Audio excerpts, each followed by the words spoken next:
And welcome to the Aaron Katzman Show. I'm your host, Aaron Katzman. We speak about your life, your money, and your investments. And as always, we're coming to you from the spiritual and soon-to-be financial capital of the world, Jerusalem, Israel. If you like this content, I beg you to like it.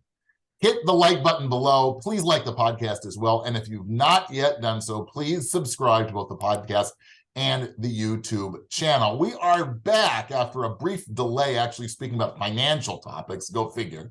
We're back to speak about entrepreneurship in the series about people who've created small businesses here in Israel and have the entrepreneurship bug. And it's my honor today to bring onto the show Jay Kierman, who is the founder of Prime Aliyah, which is what? It's a concierge service for olim.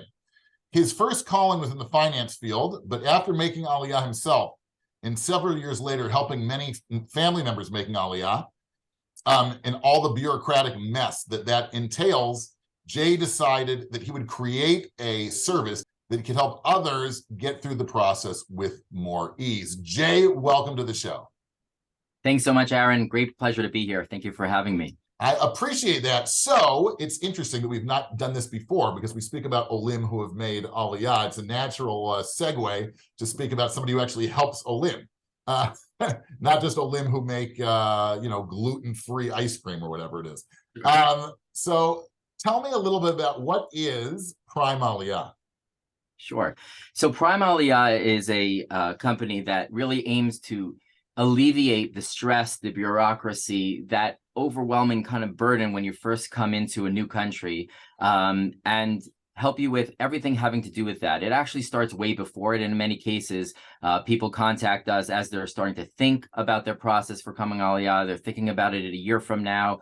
They're going to be making it, and what are the steps they need? There's lots of hurdles that you have to get through. But once they're here, the language is a barrier, the culture is a barrier, learning all of the new components of it. So our goal is to take that stress off, remove the bureaucracy so they can enjoy the experience, they can enjoy the dream, and we can help make it a reality. So I'm living in South Bend, Indiana. We'll just throw that one out for you.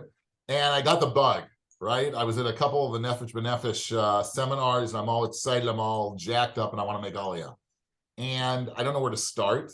I go to, forget about them for a second, but somebody says, oh, you should speak to Prime Aliyah. What would be the process, right? I speak to you, and then what happens? Sure. So we have an initial call to just get a sense of what your timeline is, what your aspirations are. Have you been on pilot trips before? Do you have friends and family in Israel? What are some of the challenges you might have medically, or children that need special education? Are you looking for certain types of work in Israel? To determine, first of all, if this is the right fit for you. Many people contact us and ask us, it's my dream to make Aliyah, but is there anything that's significant that would prevent me from making Aliyah? Most cases there isn't, but it is important to look into those components. And then we start to scope out and we say, here's a plan of how we're going to tackle this, how we're going to plan for the future. You help people find schools, find communities to live in, find employment. I mean, you do all those types of things? So we will go. So, for example, for schooling, if there is a particular need or a special needs student, we will go out to that particular community they're looking into to vet the situation and determine can they fulfill those needs. Housing, if we'll help them narrow down which communities might be the most appropriate for them, and we'll physically go there and talk to the folks there if they can come on the pilot trip, or we'll accompany them with the pilot trip. With regards to work, we will present leads to them. We will give them ideas and recommendations. If their work doesn't exist here in the exact same fashion, we'll make recommendations and discuss with them how they can tailor their skill sets for the market here in Israel. So, yeah. That's cool. So tell us a little bit how you got into this, right? Because you were in different fields and then, you decided to open up Prime Aliyah. What was that story? Sure, absolutely. So we made Aliyah about 11 years ago, and I remember getting off the plane in that first month, kind of being in a daze, walking around, trying to figure out where to go. And, the bank is closed this hour, and I don't have the right paperwork. And what we ended up doing was kind of following someone who had done it, a couple of weeks earlier. And through the years, we have family and friends that made these attempts, and we're figuring, they were having the same challenges. So they were coming to me as someone experienced in Israel, building relationships, and I was volunteering and helping with folks. And then COVID hit. And many of our friends and family that wanted to come into Israel, make Aliyah or visit Israel or be here for, family happy occasions or unfortunately funerals, couldn't get in. They couldn't get through the bureaucracy, both in the States, offices were closed. They couldn't get apostilles, and people were coming to me more and more. And someone said to me, look, there's a real need for this. You really need to formalize this in a better way. And that's really how Prime Aliyah started. It started in the middle of COVID, towards the beginning of COVID, where we got this off of the ground. And it's been providing a lot of people a lot of value. So we're very excited about it. That's cool. So before you made Aliyah, what were you doing? Before I made Aliyah, I was working in the HR component field. I was helping people as well on the finances, 401k plans, pension plans, and I continue to do that as part of this as well. So there is a dovetailing of people who make Aliyah who still have, some financial existence in the U.S. as well. And so we help them both on the Israel side as well as U.S., Canada, and other countries as well. What would you say for people who are making Aliyah is like the biggest challenge? That you see on the not the psychological challenge of picking up and moving to another country, but the practical, what you deal with? Yeah, that's a great question. So I see the biggest challenge is there's a constant changing of the rules of the road here. That really has it been in existence, but it really has accelerated and been, I would say, expanded during COVID. Unfortunately, we couldn't always know what to expect, day to day, week to week, month to month. You could get into the country, you couldn't get into the country, the offices were open, the rules about passports and when you can fly with an American passport, as an exception to not having an Israeli passport. And those rules are continuing to move. Right now there's a 6-month waiting period to just get into the Ministry of Interior, to get your identity card, to get your passport, and we help navigate through that process so we can kind of accelerate it so people can move forward. So I would say moving targets, not understanding of the language and culture, and being able to navigate through immigration. It's like in moving to any country. I'm sure this exists in other countries as well. You have to learn the rules of the road, and it's very important to have someone by your side who has the time, energy, experience to navigate you through it, so that experience can be just as exciting as you envisioned it would be when you planned your Aliyah. So growing up, I'm going to take you back a few years. Growing up, right? Did you envision yourself one day having your own business, or was that something that was like farthest thing from your mind? Yeah, so I did always want to open up a business, but I didn't ever it didn't ever come to fruition because I wasn't sure what type of business. And what was interesting is that this business came out of the fact of feedback from people, not something that I came up with myself. So it's kind of interesting after many, many years wanting to be in my own private business that this developed as a result of a need that was just being told, you got to do this type of thing. That's really interesting because I think we found doing this series that a lot of people were thrust into it and never had like a bug that they wanted to open their own business. But I think the common denominator is that out of some kind of a personal need, they saw a vacuum in certain respects. And then they decided either because, they created their own solution. They thought that solution could, fit across the board or what have you. They decided to jump into it. So you sort of fit that bill to a T as well. That's really, really interesting. When you started your business, so you told me earlier now that people actually came to you and they said, wow, you should start. You should do this. Did you have any apprehensions about doing that? Or did you just sort of jump into the deep end and start? Oh, absolutely. I definitely had apprehensions. I did speak to other business owners, small business owners, people who have experience, people who were successful and people who were not. So there were definitely concerns, managing books of clients, managing the expectations, ensuring that, the expertise was there. But eventually it was kind of a jump in type of, you get all the feedback, but at some point, just like Aliyah is, you got to just jump. This was kind of jump as well. But along the way, I continue to reevaluate, assess how I can best serve our clients.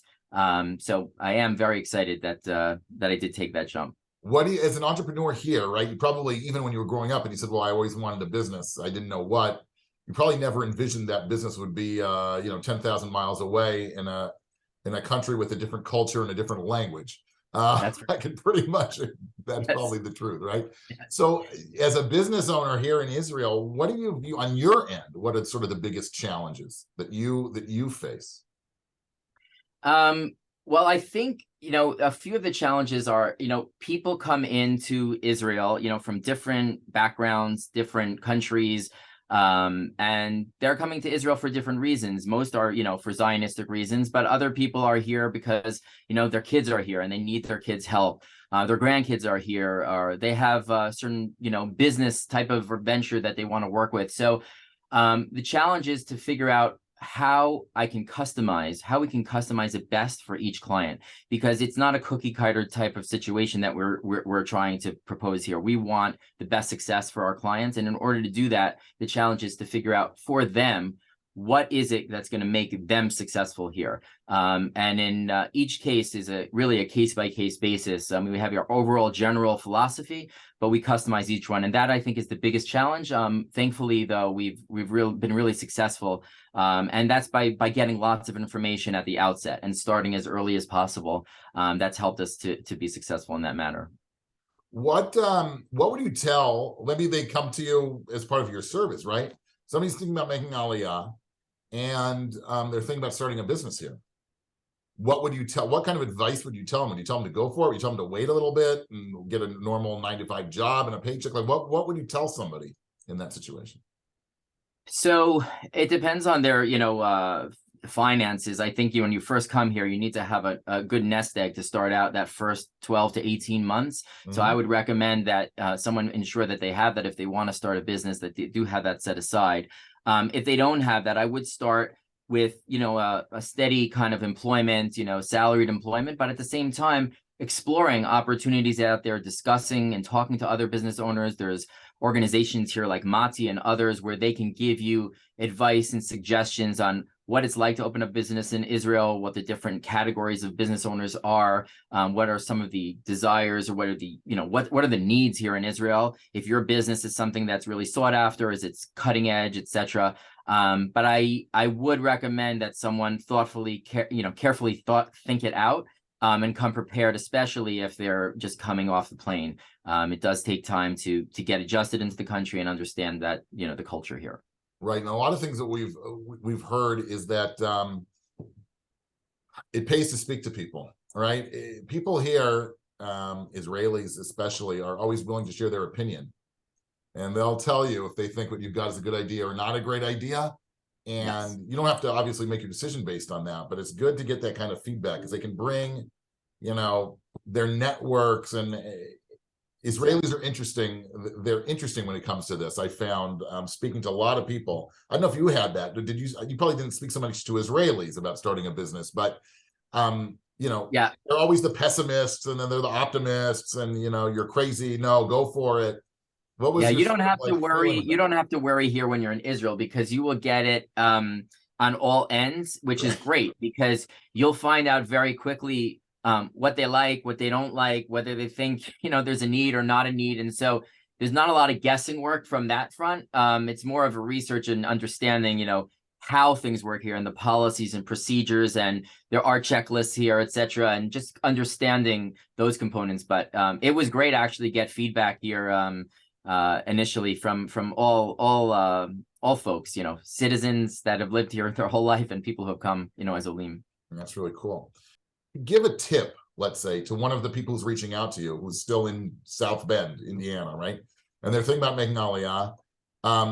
What would the two tips, okay? One is they just want to make Aliyah. What would be like your number one tip for them to keep in mind when they're making Aliyah? And number two, if they are thinking about opening a business here, what would be sort of the one tip that you would give them as well? Yeah. So to your first question, I would say is come in with realistic expectations. Israel's rules, culture, philosophy, how people conduct business is totally different from your country of origin. And so it's important to come with realistic expectations that you'll need to learn how that works here. And if you come in with those expectations being realistic, your frustration will be much lower. Having a person by your side to manage those expectations, understand what's happening when it's happening here is important. Whether it's a friend, family member, or a professional that can help you is critical. Do not do it on your own. And to your second question, I think it's important to come in with an idea, to socialize it with other folks who've been here for a while, can give you the pitfalls, the suggestions, the recommendations of what works here in Israel, and to help you fine tune perhaps your idea. But it's a place where there's so much innovation, there's so much technology, there's so much great ideas, and people really want to help here. So the Aliyah experience is a great one. I don't regret it for one moment. And I think that experience, that exhilarating experience, and you're thinking about it and you're thinking about the dream, can become a reality as long as you're preparing for it in advance and as long as you have someone helping you along the way. That's great advice. I really like the managing expectations, making Aliyah. And I would sort of add to that you have to realize you're not living in your country of origin, right? You're not living in Canada, you're not living in America, you're not living in the UK anymore. And right. You're in a new place, and people do things differently, maybe in a new place. And don't whine and complain that they're not doing things like they do it back where you came from, because it's a different culture, right? Yeah. And I think you'll be a lot happier if you sort of change mindsets. That's something that you read Facebook groups and all this kind of stuff, and people call and they whine and they complain, but you know what? It might help ease the transition to whine and complain a little bit, but you're not doing yourself any good. And you have to realize, like you said, manage your expectations. I assume you see that a lot, right? People just whine and complain. What would you tell them? Yes, so I do see it a lot, and it's totally understandable.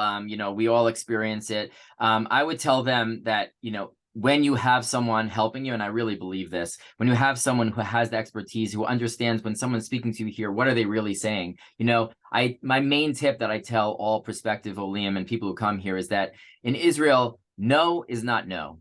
No is just maybe. You'll get to a yes eventually if you have the right materials, if you have the right person helping you. And that's really my biggest tip, is to understand that, it is a nation of people who want to help each other. People come here for many of the same reasons. So you just have to learn the rules of the road, and you have to be able to just go along with it at the beginning, even though you feel like you're in kind of a little bit of a time warp. You will get there, and you'll experience that great reality that everybody talks about when they say Aliyah. That's great. Wow, Jay, this was fantastic. I really appreciate it. I was remiss, but how can people get in touch with you? Sure, absolutely. The best way is to take a look at my website. It's www.primealiyah.com. www.primealiyah.com. All our contact information, US phone, Israeli phone, email, etc. WhatsApp is there. Testimonials. And you can feel free to reach out to us, and we'll be happy to have a call with you to discuss how we can help you make your dream your reality. That's fantastic. We'll put that on the notes of the show as well, so people can click on the video or listen to the podcast, and they'll see the links, right? The link right there, and then they can go and they can get in touch with you. Wow, Jay Kierman, who is the founder of Prime Aliyah, thanks so much for coming on the show. Thank you very much, Aaron. Thank you. You've been tuning in to the Aaron Katzman Show, where we speak about your life, your money, and your investments. And of course, if you like this content, and it was good content to like, please hit the like button below, hit the like button on the podcast. And if you've not yet done so, please subscribe to the YouTube channel and the podcast as well. Thanks so much for tuning in, and we're going to speak to you soon.